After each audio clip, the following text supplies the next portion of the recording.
20 years ago, today's podcast guest was living in a day-to-day hotel serving tables. Since then, he's become a best-selling author. He has founded one of the most successful VC firms that fund and build healthcare companies. He's now one of the owners of a Major League Soccer team. And all of those things were done by a college dropout, somebody that didn't have any formal training in any of these areas. He started with side hustles and he figured it out. In this episode, he talks about his journey. He also talks about 8 core principles that we as entrepreneurs and business owners must understand, use, and know to become successful. Check it out on this episode.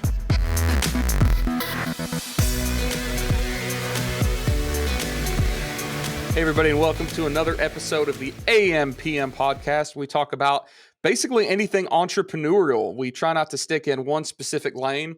And today we have a guest that I don't even know how to introduce. He and I just met. We were just talking before we started recording about everything that he's done. And I literally told him that. I said, Marcus, I have no idea how to introduce you because there's like 50 titles you can have. There's 50 different themes of introduction I could run down. And I don't even know where to begin. So why don't you go ahead and kind of take that torch from me and introduce yourself and give us just like if you defined yourself by a title, like you step in an elevator and someone said, hey, what's your name and what do you do? What is like that 12-second introduction you give? Yeah, Tim, I just say I'm an entrepreneur, and if I throw an adjective, I'll say I'm a creative entrepreneur. That's kind of the way that I frame it up. I don't limit myself by industry for sure. Because I have fun, being an innovator and an entrepreneur in multiple industries. And I think there's so much to learn from working across industries.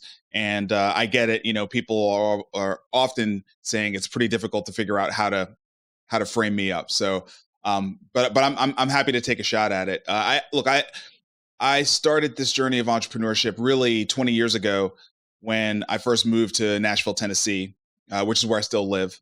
I moved here as a college dropout with a growing family, had a wife, a 1-year-old, and a child on the way. And as a dropout, I didn't have a salaried job, so I was waiting tables, and we were living in a week-to-week motel. So, time out. Why Nashville? All right. So you were obviously attending college somewhere else.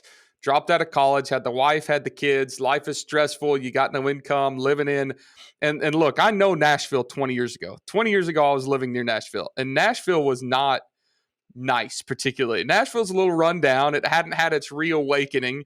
And living out of a nightly hotel, like I can visualize that perfectly.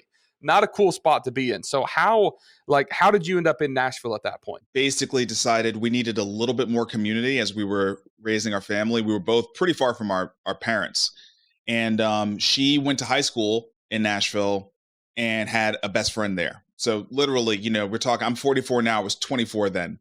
And so, it's just kids in their 20s, trying to make a way. And she's like, hey, my best friend, when you're that age, like best friend is like, and so that was it. I went sight unseen. I had heard of Nashville, but I'd never been. I had no idea what I was going to do when I got there. So, I wish I had a better answer for you, but that's the answer. Yeah, you didn't have a real strong connection to Conway Twitty and Opryland at the time. So, and you grew up in the New York area, right? Yeah, I grew up in Brooklyn. So, I grew up on Wu-Tang. A lot more than I did Garth Brooks. That's amazing. So, as a spoiler alert, everybody that's listening, we're going to talk a little bit more about his story, but just to get you guys excited, 20 years ago, Marcus was living in a nightly hotel in Nashville, waiting tables. And now, Marcus, you've got best-selling entrepreneurial books. You've exited a tech marketing company, correct? Technology company. You have run one of the most successful VC firms for healthcare, and now you're one of the co-owners of the new professional soccer team in Nashville, right? Any other really high-level highlights that I missed, or was that basically it? Those are the highlights. All right. So to get from where you started 20 years ago, or where you were 20 years ago, you started well before then, but where you were 20 years ago to now has obviously not been easy. right? And as we go through this episode, I want to talk about some of those lessons that you learned that helped you, move and elevate yourself and elevate your family and learn along the way. I want to talk about that. But let's keep going just briefly the story. You're living out of a hotel, you're waiting tables, you got wife, you got youngins, you're in Nashville.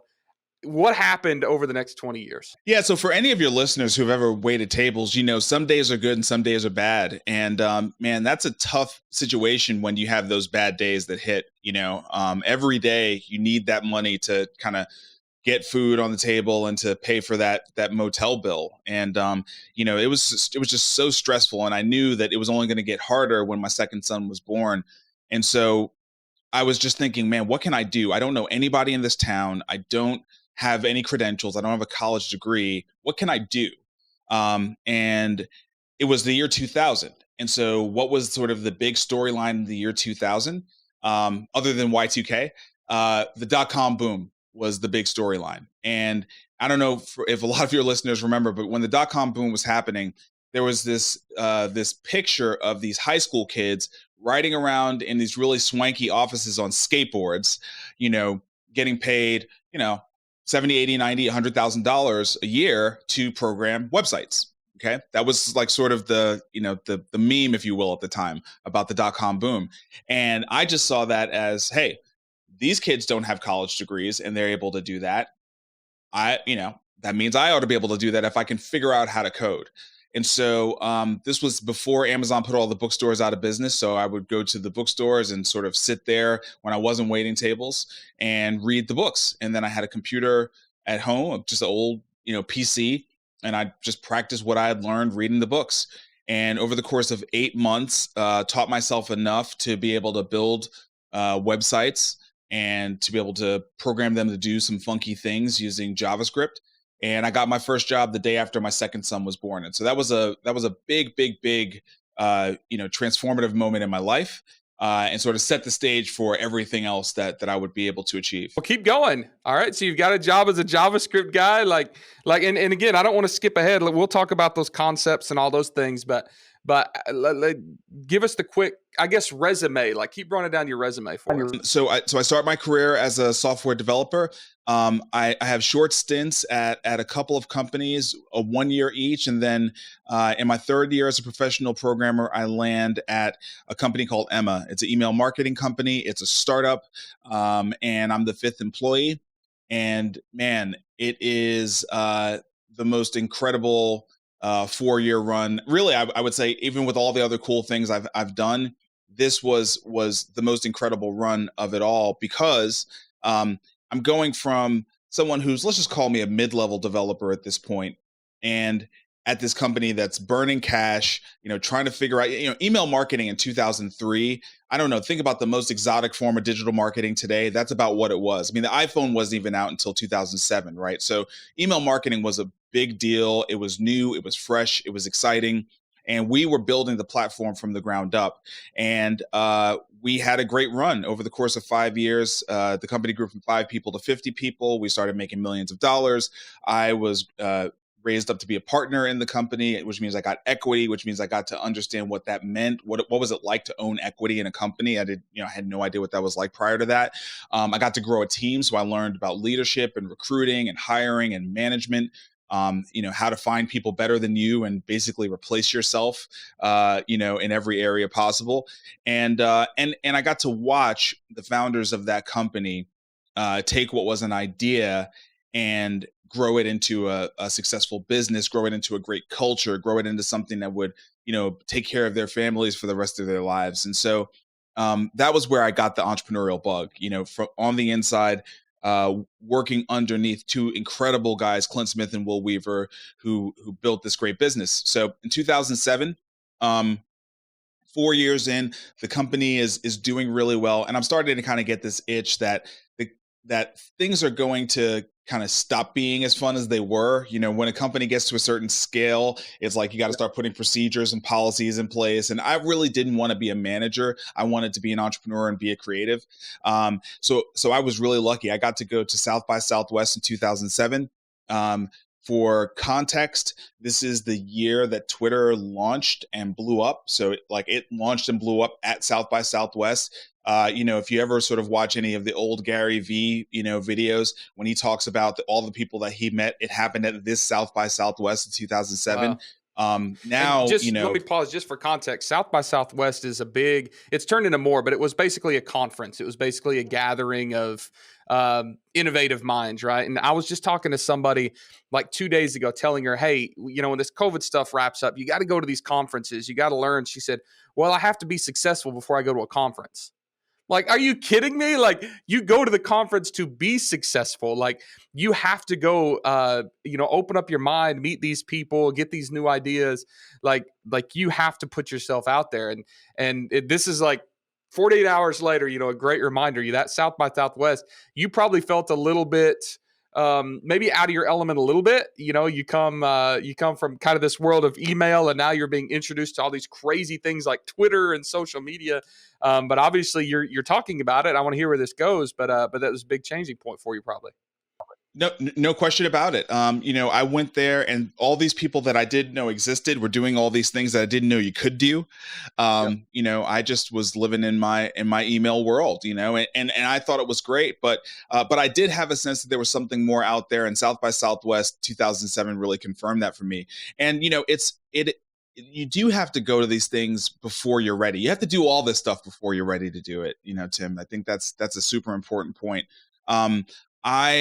I was completely turned inside out by that experience, because I saw what it was like to invent the future in sort of a small group of people. I got to watch these people who would end up changing the world as we knew it. Like, for example, I got to sit down and have a great conversation with Matt Mullenweg, who's the founder of WordPress.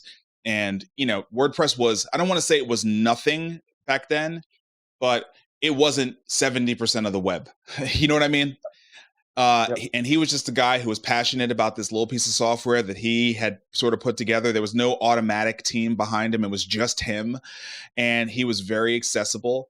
And, that's the kind of thing that you get from going to these kinds of events. And so I started to realize, wow, these innovative technologists are going to create the new world, and I wanted to sort of figure out how to be a part of that. So I went back to Nashville, and I just told the founders of M, I said, listen, guys, this has been a great run.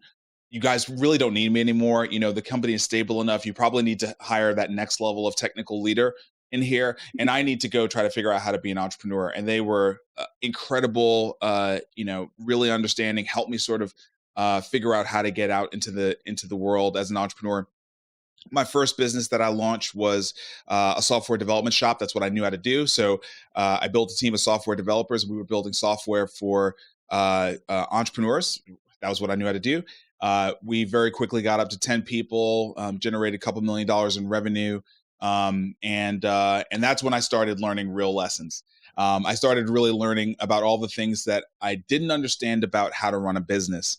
I thought I was so close to the founders at Emma, and I thought I understood what it meant to be like the top dog. You know what I mean? And then I realized I don't know a doggone thing about HR. I don't know anything about finance, really. I don't understand this payroll thing. Taxes? What are taxes? I was just getting a check. You know what I mean? And so that was the beginning of me learning those hard lessons. And then I started learning business model hard lessons. When was the last time you heard about somebody who was profitably generating millions of dollars in revenue, but had to shut their company down, was forced to shut their company down? Why? Well, for me, it was because I had one customer that represented 70% of my revenue.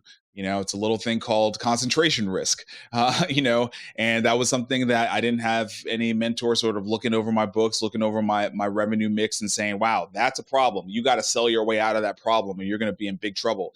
And I was. And what ended up happening was that customer basically came with an ultimatum, and I had to fold my company and move into that company as the chief technology officer and bring along my developers. And that became my first experience in a venture-backed company. There's a company called Moontoast.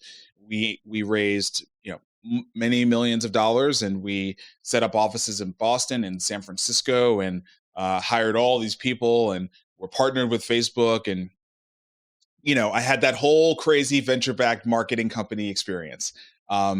Spending a lot of time at Google headquarters and Facebook headquarters and Twitter headquarters, and learning a lot. But it was also just kind of crazy, man. It was like this kind of fake business world. You know what I mean?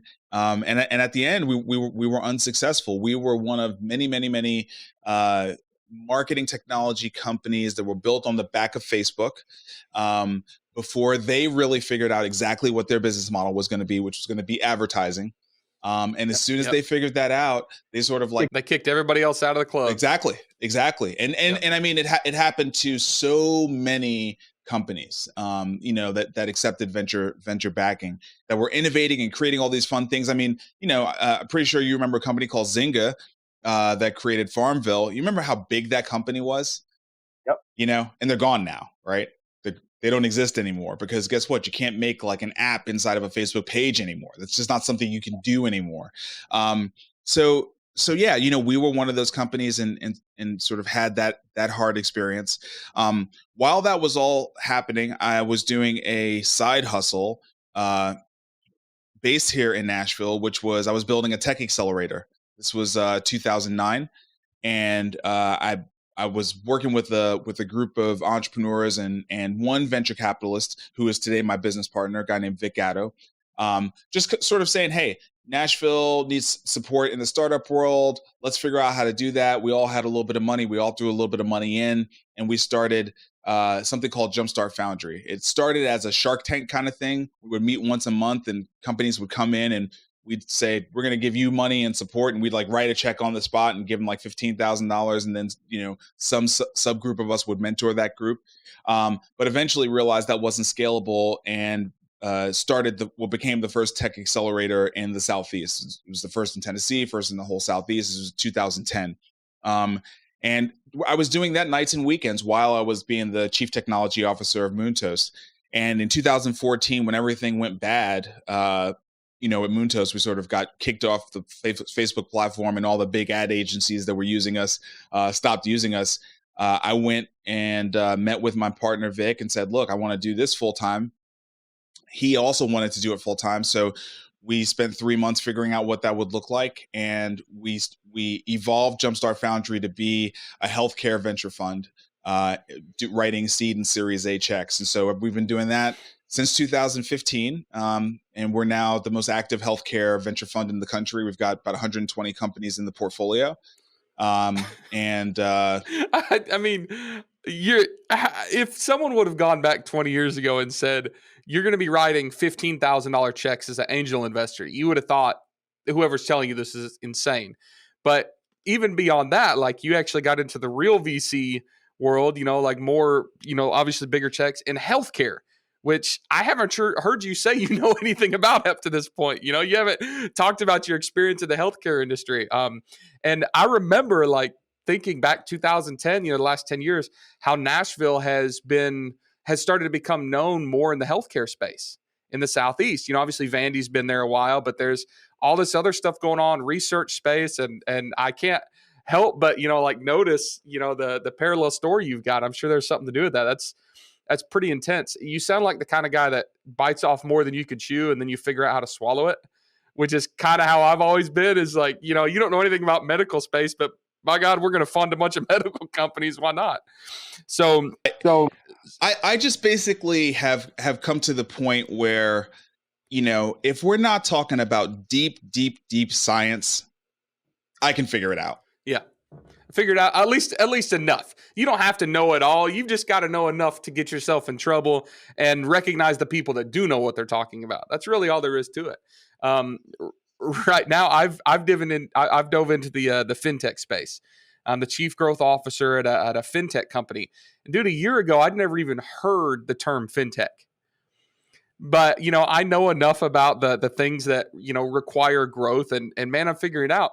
And what I figured out, I guess in the past 5 years, is you're never going to be quote unquote ready.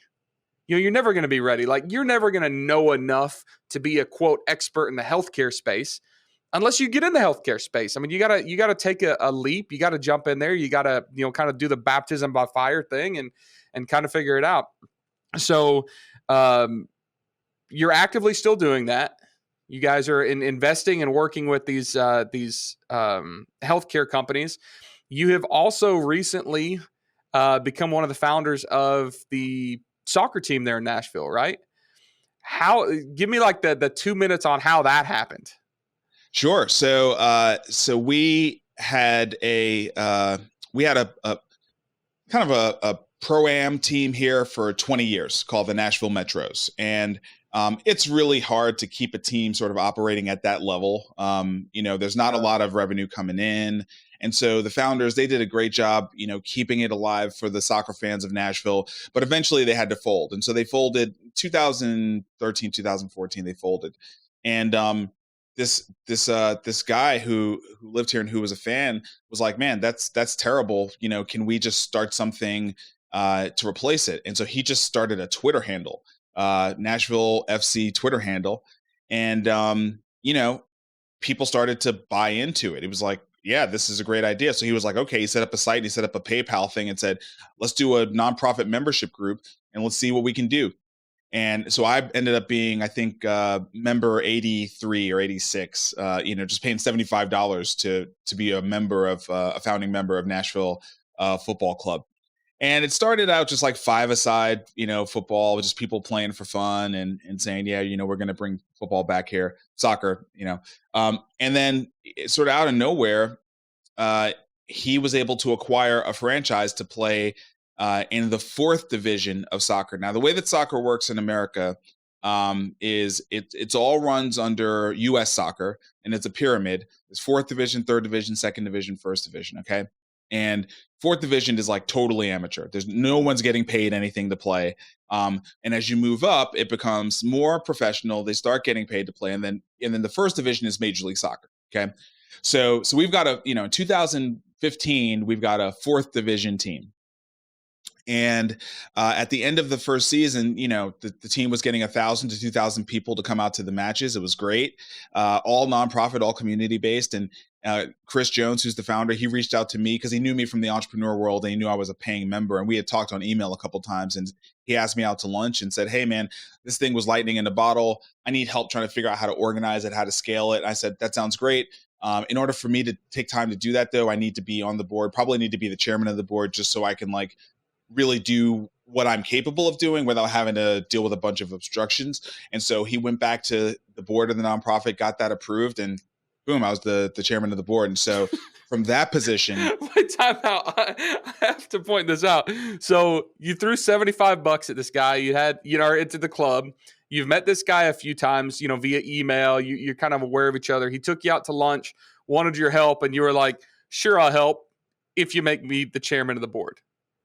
Like, that's some cojones, man. That's awesome. And again, you don't come from a background of professional sports. But you understand people and you understand, how to organize things and you understand just enough about marketing. So you knew you can make it happen. Dude, that's inspiring. That's amazing. And I know there are people listening to this podcast that have the potential to do great things, but they're never going to put themselves out there. They're never going to, put their hand down on the lunch table and say, by God, I'll do it. But you got to make me, this, you got to give me this opportunity, and have that confidence. So that's super inspiring. And I know that you've probably never had someone pick out that point of your story, but that's the thing that's really firing off in my mind right now. We doubt ourselves so many times. And maybe even if, behind the scenes where, alone in the shower thinking about life and we tell ourselves, oh, we could be bigger, we could be better, we could do something outside of our scope of comfort. Actually telling somebody that, hey, I can do that is different. That's a scary thing to do, right? Where do you have the confidence to do that? At what point did your life change so much that you knew that sitting down at a lunch table with this guy, you could make a statement, I'll do it if you make me the chairman of the board and run this thing? At what point did you gain the confidence to be able to say that?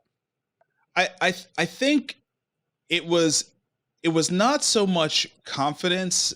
It was that, I'm doing all these different things and what I haven't circled back to is that I'm raising children while all this is happening. And also, like, I didn't bring it up, but I ended up going through a separation and a divorce from my first wife, and then entered into a new relationship. I'm now remarried, 5 years happily remarried. But like, it was just this, I grew to have an understanding of the value of time.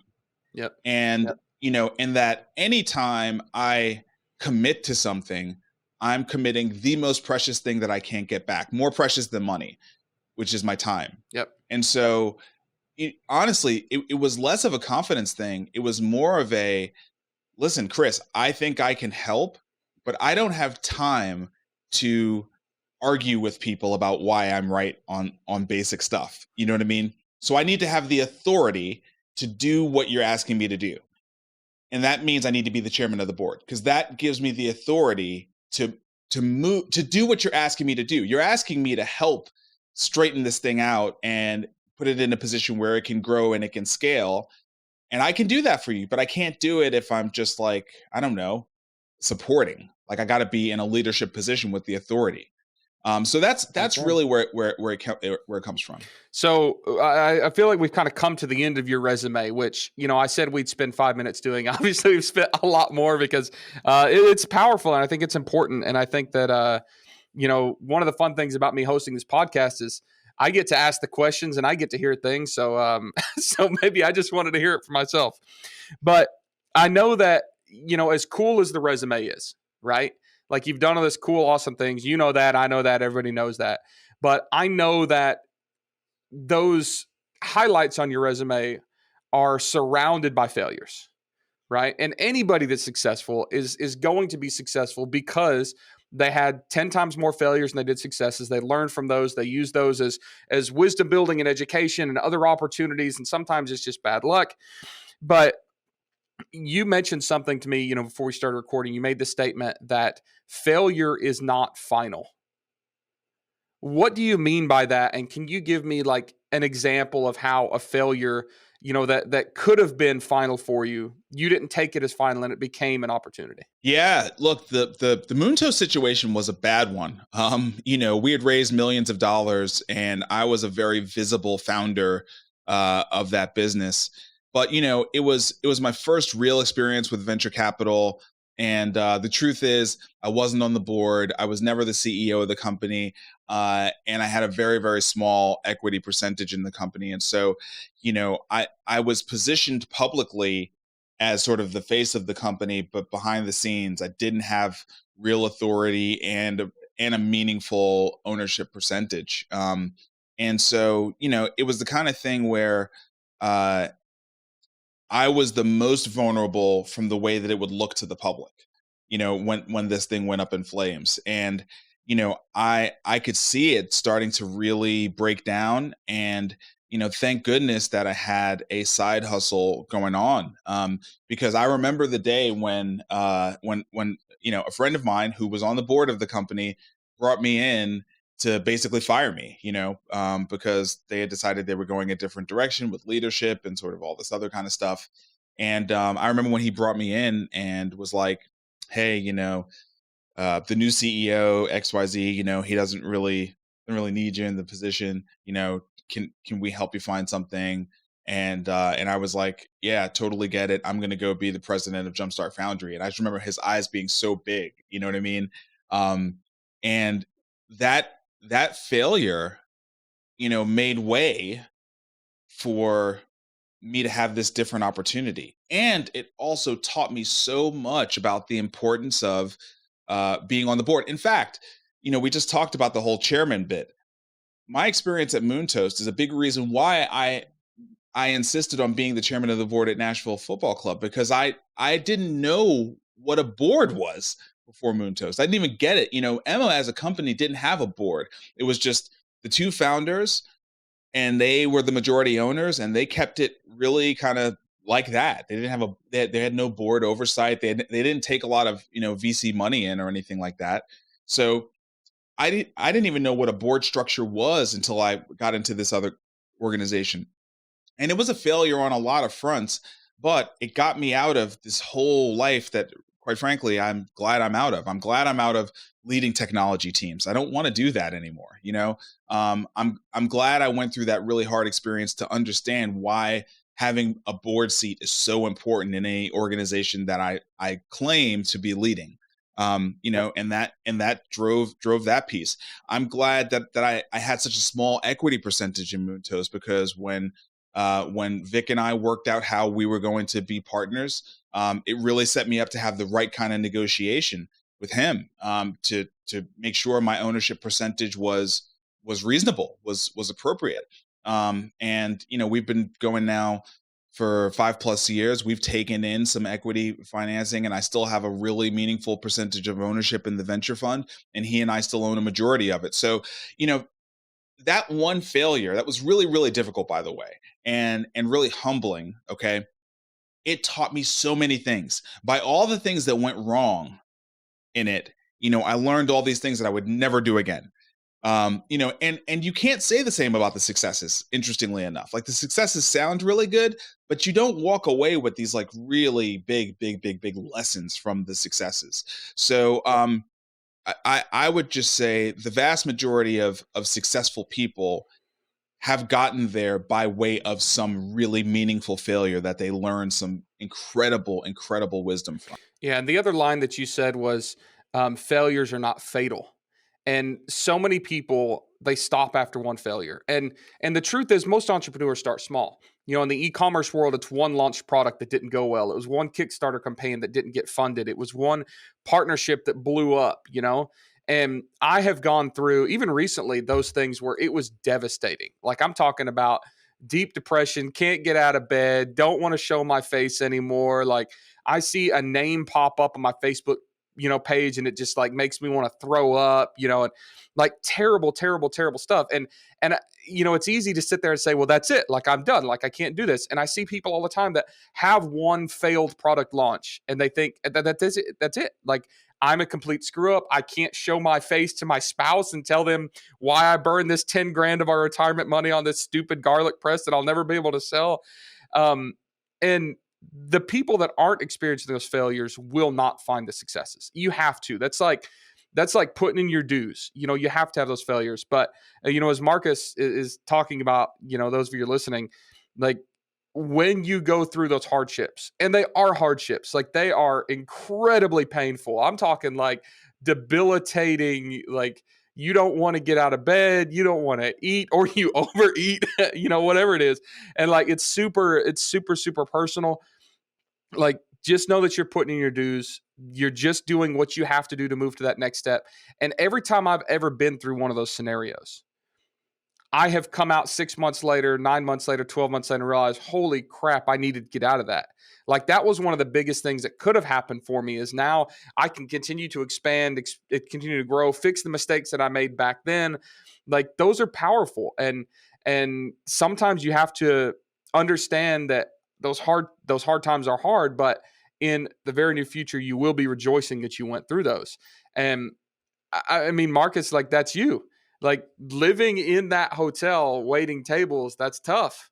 When I was 20 years old, 19 years old, I was serving tables in Jackson, Tennessee, and like overdrawing my debit card to put gas in the car, knowing I'd get hit with that $30 fee, but I had to get to work to make my $18 in tips. like I've been there, right? And I would have never guessed that I'd be in the position I am now. But looking back, it's those failures, it's those screw ups, it's those mistakes that put me in a position to be more successful and have those wins too. So I want to get into some actionable advice. All right. You're obviously, what most people in this world consider a success story, right? I love it. I've also seen some of your other content out there, and some of the other philosophies that you have about, like, experience overcoming education, some of that stuff that I wish we could run down this path on, because I really want to explore some of that too. But your success, you claim, can be broken down into like 8 core concepts that you follow. And these are 8 core concepts that you like to share with other aspiring, successful, failing entrepreneurs, right? So let's run through those 8 core concepts that you think are key to entrepreneurial business and personal success, and let's share those. Yeah, great. These are very specific to business. As a college dropout, I did not have any direct training in business, and it is important to understand that there is a framework for every single business. Like literally, there are no businesses where these concepts don't exist, and I had to reverse engineer them because I was never properly trained in them. Okay, so these aren't like pithy sayings. They're literally just the aspects of every single business that you need to know about. Okay, and these 8 core concepts, they go in a particular order. This order is the order of importance.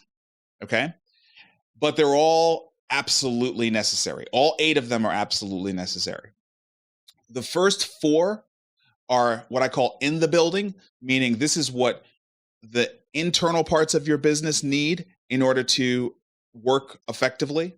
And the last 4 are the out of the building. And this is really where you get into the customer and the market. So with that, I'll just run through them very quickly, and then we can just start to kind of talk through them. So Starting at the top, the most important is leadership.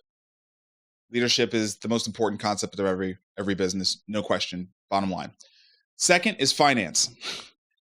The number of people who start a business and don't understand the finance aspect of a business is unbelievable. Okay. And like, if you don't understand the finance, you're going to be out of business very quickly. All right. And we can, I'm happy to sort of dig into that, especially with e-commerce businesses. Goodness gracious. Third is operations. So you've got to understand what business operations are all about. Fourth is an interesting one. It's a bucket that I was trying to figure out where all this other stuff fit, and it's growth. Growth as an internal concept, because growth takes on many different characteristics. There's the maturity aspect of growth. There's the growth in terms of making more revenue. Growth is a key component. If you're not growing, you're dying. Bottom line, and that's certainly true for a business as well. So those are the 4 things that like every single entrepreneur needs to understand in order to be able to keep their business on the tracks in the building. Outside of the building, the 4 core concepts are product, and a product is just a predictable unit of value. That's all it is. It's just what is the thing your customer expects, and how do you shape that, and what is the value for it? That's product. Service is not, consulting. I actually would say that's really the product. Service is how you treat the customer. It's everything around the product, right? It's the way that you engage the customer once they've made a purchase, once they've committed. Sales. I think everyone knows what sales is. You got to generate revenue. And then marketing, which is generating demand. So those are the 8 concepts. There's really nothing outside of those 8. People might say technology. Technology actually fits sort of across those. Yeah. It's not its own. It's like a facilitator of any one of those 8, actually. And I think it's interesting that you also separate sales and marketing. I think that so many people screw up in thinking that's all the same thing. They let their marketing do their sales. They think that they can forget about marketing because they have sales. And it doesn't matter what type of business you're in, even if it's an e-commerce business, with product funnels out there, like you've still got to have both in there. So let's go back and just hit a little bit harder on these first 4. All right. Internally. Now understand that most, and I'm speaking to the listeners here, understand that most startup businesses don't have a separate position for each one of those, right? You don't have a board of directors. You don't have a CFO. You don't have a COO. You don't have a CGO. Like, you're the jack of all trades. All right. So I don't want to talk right now, Marcus, about like the individual positions. Let's talk about the functions. Like, how does somebody, especially a small business, focus on and prioritize leadership? So you just said the most important point, which when you're starting, you're doing all of it. And right. And that's exactly why it's so important to know what these things are, is because you have to do them all at the beginning. And if you're leaving any of them out, you're not going to win. End of story. Like, something is going to break down. Something's going to be a fundamental breakdown. Now, leadership is the most important, because leadership is where you establish the why of the business, and it's where you define the culture of the business. So at the end of the day, leadership is the one thing, as long as you're going to be in charge, you can never delegate, right? Because it is defining what the vision is, defining what the values are. And, there's lots of different frameworks for how to do that. I'm not heavy on any one thing. I have a framework I happen to like, but other people might like a different one. I don't really care. What I care about is that you understand that from a position of leadership, your job above all is to create the culture of the organization through communication. That's what leaders do. Okay. And you have to do it over and over and over and over and over again. And so initially, that could just be you keeping yourself focused about what the purpose of your business is, and not letting yourself get scattered into a million different things. The minute you bring that very first person on board in any capacity, I don't care if they're a consultant or a full-time hire or a part-time hire or an intern, doesn't really matter. You cannot communicate enough what the vision, what the purpose, of your business is. You cannot communicate enough what the why is. So leadership is about really anchoring into the purpose of what your business is about. When we get to finance, that's right. You're not going to have a CFO for a while, right? You're just not. So what do you have to do? You have to understand what a P&L is, right? Profit and loss statement. You got to know that. That's like the basics. You got to understand AR and AP, right? Accounts receivables and accounts payables. You got to understand cash flow, right? Because that's different than the P&L, right? Yep. You got to understand that. And then you probably should understand the balance sheet. That's probably the fourth thing you should really understand, is the balance sheet. It's not going to be as important in the early days, but you want to understand sort of what it is, what it stands for, especially if you start, like, I don't know, getting credit cards and acquiring assets and handling inventory and like all that stuff.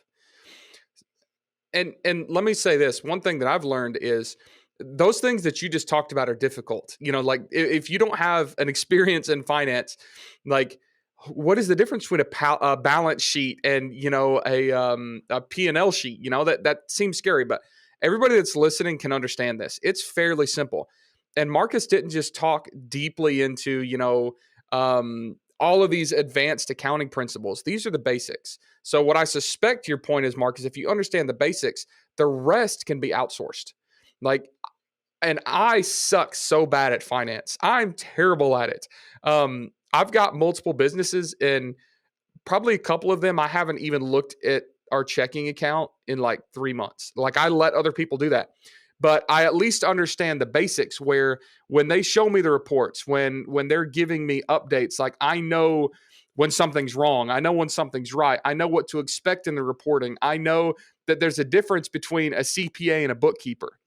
Like, I just have to have the high level understanding, and the rest I can delegate out. That's no problem. So if you're thinking about growing your business, starting a business, don't be scared about these things. You just have to understand the top 2%. You just have to basically look at a glossary and learn what the terms mean, essentially, learn a very, very high level understanding of it. And don't let the rest scare you, because there are professionals out there that can handle all of that for you. You just said the whole deal. And in fact, you need a CPA, okay? You're not going to be able to manage the taxes. So let's just say that, right? You absolutely have to have a CPA, and there are bookkeeping services that are so cheap these days, whether they're online or, using some service. You absolutely need a bookkeeper. You absolutely need a CPA, need. This is an absolute. This is not an option. You need those things, right? You're not going to be good enough at doing those things. But you said the exact right point, Tim. At the end of the day, when they hand you a report, you got to be able to read it. And you have to be able to understand it in the context of your business. If you know you have a big order, for something, look, there's going to be a period of time where you're going to invest in fulfilling that order, maybe in advance of generating the revenue. How do you manage that from a cash flow perspective, right? These are the kinds of things you need to you need to understand. So you have to have your handle on the finance. And when you have your handle on the finance really well, you can do what you're doing, which is not look at the checking account itself and just rely on reports, right? But you can never delegate the responsibility of being able to be the leader of how you're doing financially, right? Like you can outsource the work, but you can't outsource the, hey, what's going on here part. So what you're saying is you can outsource the operations. All right, so let's talk about that one. That was third on your list, was operations. Yeah, so operations, that is basically how your business functions, but it's also how you manage the risk in your business. And risk takes many, many different formats. So one general kind of risk is failure to deliver the product and service that you committed to deliver. One form of risk is liability, right? One form of risk is litigation. So to me, all of these kinds of things fit into the operations bucket. And how do you overcome those things? Things like process, procedure, policy, right? There's a reason why when you look at large companies, often, not always, but often, the COO is either someone who's very, very strong in project management or an attorney, right? Yep. It's usually one of those two things. Right. And the reason is because the operations is really at the end of the day about making sure the business achieves the financial goals. And what would stop it from achieving the financial goals? Risk, right? So this gets into employees and making sure the employees achieve what they're supposed to. It also gets into the risk that you take when you bring employees in. So this is why HR fits under operations. Yep. So operations is this big, broad bucket, but I do like to focus it at the highest level as ensuring that you achieve the financial goals you set for the business and managing the risk. That's basically what it is. Everything sort of fits under those headlines in operations. So I'm interested to hear your thoughts on growth. Growth, I told you, one of my positions right now, I'm the chief growth officer of a fintech company, which is a new position. Like we knew we wanted me to be on, the executive team of this company, but I didn't really fit a certain mold. Like I'm not specifically a CMO. I'm definitely not a CTO, like what do we do? And we found this concept of growth, which, kind of encompasses several things, and it works as the integrator between several things. And I can already see where you're going, and I love how we put this down, because you have growth right beside operations and also right in front of product. Like, so growth really blends in. So I'm interested to hear your ideas on the concept of growth as it pertains to a necessity in the business, especially internally. Yeah. So, I think the first thing to sort of highlight, and I'll just sort of go back to my experience at Emma, right? I joined when I was the 5th employee, and over the course of 4 years, we had a great run and we grew. When we hit 50 employees, we were a different company. We could not do the same things the same way we did 4 years prior when we were 5 people. So that's why growth is right after operations, is because as you grow your revenue and you grow your client base and you grow your employee base, you're changing. You're changing. And you have to change with intent, and you have to change anticipating the challenges that growth is going to bring to you and how you're going to do it well, right? How do you grow and become better as a result of growth, as opposed to break down because of growth? So many businesses die in growth. The growth overwhelms them, right? So how do you do that? How do you lead growth? Often that's going to be through innovation, right? It's going to be, the market is changing. The market is dynamic. It's not like you set the business up and then you're generating revenue and the market just says, oh, this is great. Now for the rest of your business's life, if you just keep doing this, you'll keep making this amount of money. That's not how the market works. The minute you do something and it works, here come the copycats, right? Here come the customers wondering why the price doesn't drop because it's no longer novel what you're doing, right? The market is dynamic. So in order for you to grow, you have to initiate growth, right? And that means you always have to be on top of what's next. And it's both internally, but it manifests externally as well, right? It manifests externally as well. And so I think that growth is a very interesting, dynamic part of the business. And anybody who's been a part of a growing business knows it does need its own focus, right? It does need its own person who's sort of watching it. And when everything is small, it's all going to be on you, the leader. But you'll know, like the minute you hire your first employee, your business is different, and you got to start doing things differently. And then when you have layers of management, it's different, and you got to start doing things differently because now you're separated from an employee. You're relying on somebody else to sort of tell you how that's going to work. So there are aspects of growth that are totally internal, and there are aspects of growth that are external. I don't bundle growth and sales as exactly the same thing, but certainly a growth in sales, a rise in sales creates growth, and that has an impact on a bunch of other things, right? There are processes that you built in operations that won't scale to the next level of revenue and will have to be rewritten. There's new technologies you're going to have to embrace in order to deliver that next level of customer service in order to stay competitive. So growth is really around all of those dynamics. I agree. All right, product. Product is where you start to go out of the building because this is where you make the company's promise to the customer real, right? The customer is going to give you money. Why are they giving you money? Because they believe the amount of money they're giving you is worth exchanging for some value you're going to give them, right? And it's a promise. And so whatever you give them in exchange for that money needs to be predictable. You ever heard the meet and exceeds expectations part? This is where product comes in, right? Your product needs to meet or exceed the expectations of the customer in terms of what they are exchanging the money for, okay? And it is the unit in your economic model upon which you're going to build everything else, right? Because this is the thing you have to scale in terms of you need more and more customers to give you money for this thing to make everything else in your business work profitably, right? So this is why I kind of hone in on this definition of predictable unit of value, because I'm sure many of your listeners either live by or have heard the term unit economics. Well, the product is the unit that you build unit economics around, right? And everything else has to be able to you have to be able to deliver that unit at a profit margin. At the end of the day, everything you do, right, needs to cost less than you're charging for this product at the end of the day. So that's at the end of the day what product is. And people will talk about product from a Silicon Valley perspective. Oh, it's experience, it's all these other kinds of things. That's fine, but that's not universal, right? Every business is not a Silicon Valley business. There are those meat and potato businesses out there. And so I wanted to make this a much more universal view of product. Sure.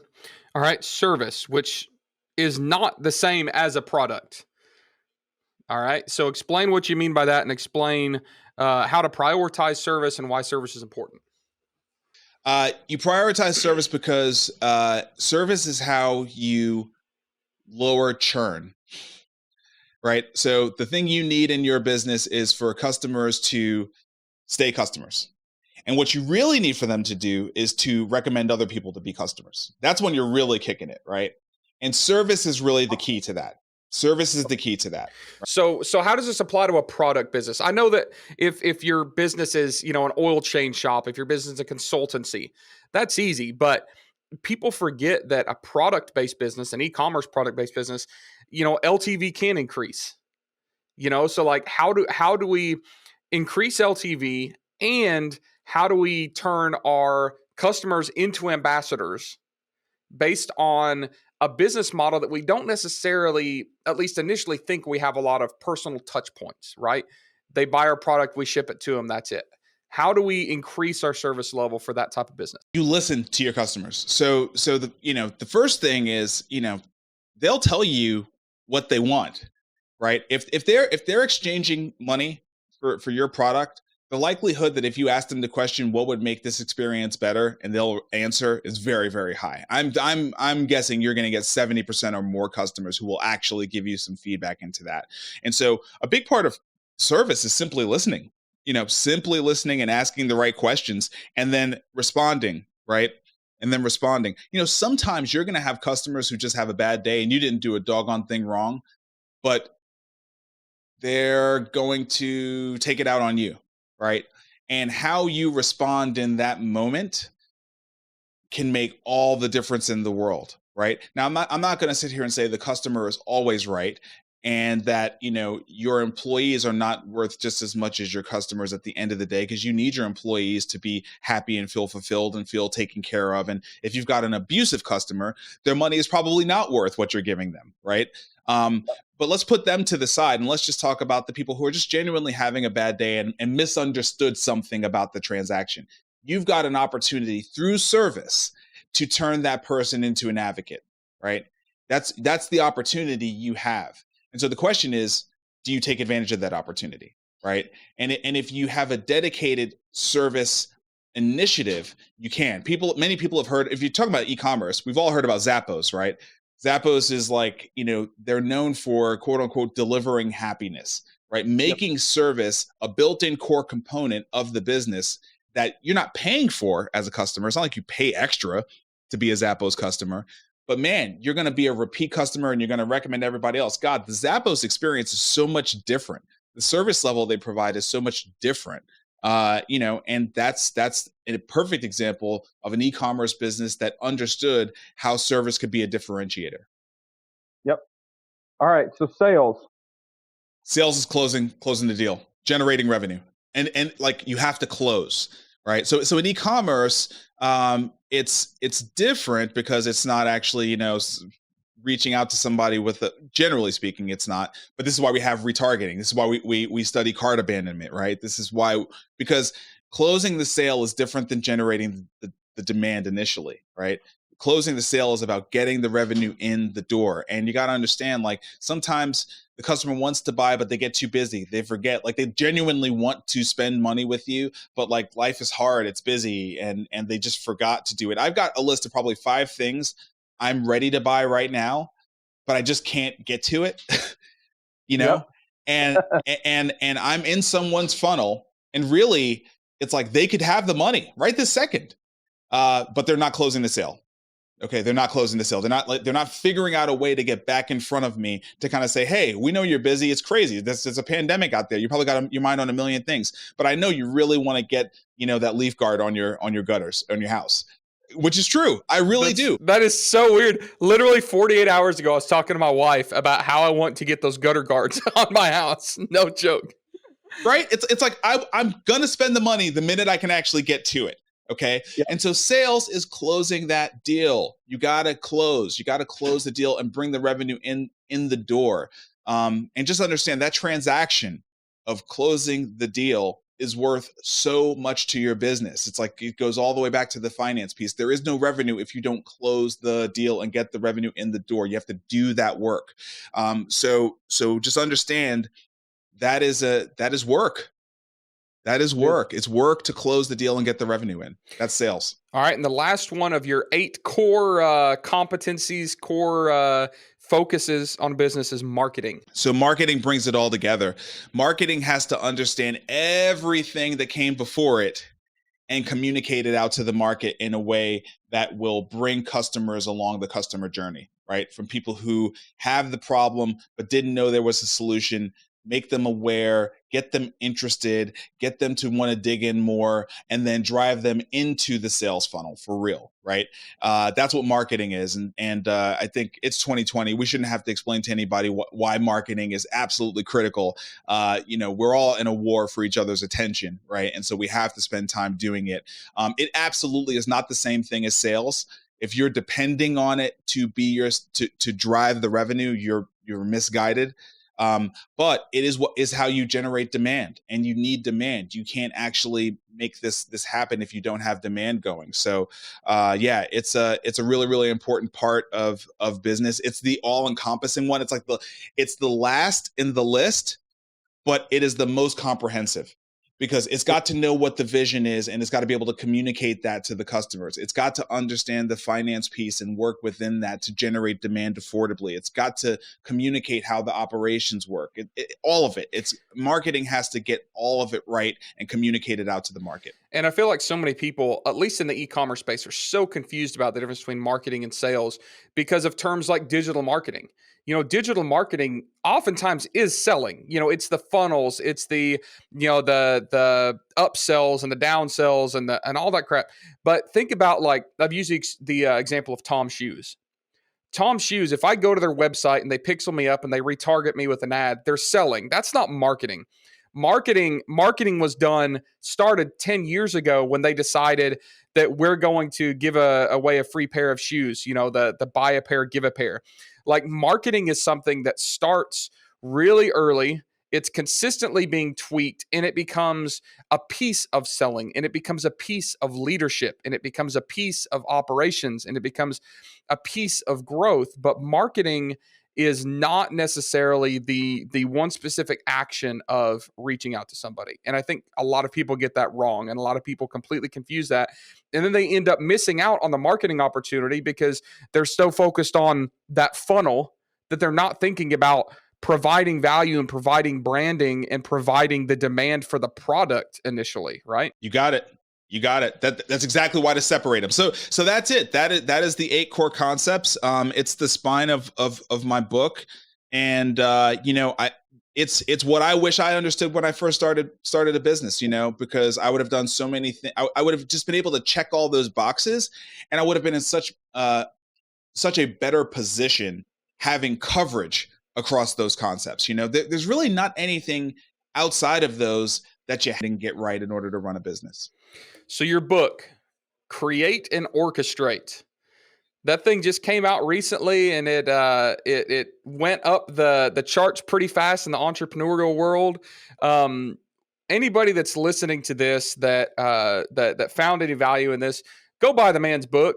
Buy the book and read it. What are some of the highlights in that book that you haven't covered today that you feel are important? Yeah, so some of the things I cover are one big thing is basically how to do a side hustle. We talked about the heartache of business, and look, I am not in there is a right way to do it, by the way, and particularly, a lot of what I talk about in there is how to treat your main job while you're doing your side hustle. It's actually really, really important that you don't forget that you have a main job while you're working on a side hustle. So I've got an entire chapter on that. I've got a chapter about how to think about the press, how to leverage the press, and how not to get too caught up in the press. A lot of people get confused and think that getting, recognized by the press is the same thing as having a great business. They are not the same thing.